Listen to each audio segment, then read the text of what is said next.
If you're buying or selling a car in Alabama, the title has to be transferred to the new owner. The seller signs over the title, and the buyer fills out an application for replacement title. The buyer then brings the signed title and application to the county office where they live.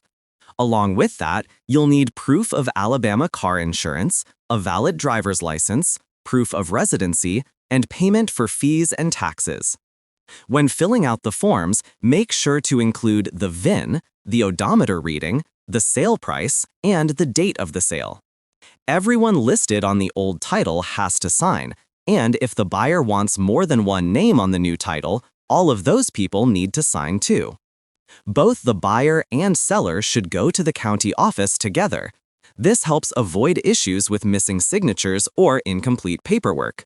Some offices close during lunch or road tests, so check their hours before you go. If you're buying from a private seller, the transfer has to be done in person. The online system is only for dealerships and lenders. If the car has never been titled or registered in Alabama, it will need to be inspected during the transfer.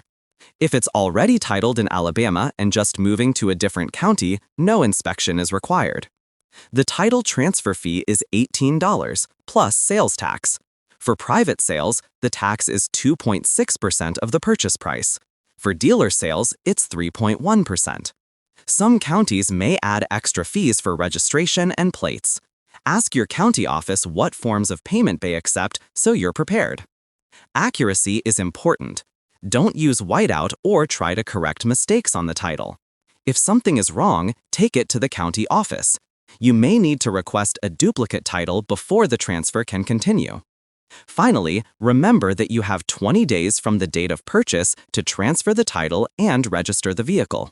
That's the process for transferring a car title in Alabama, step by step.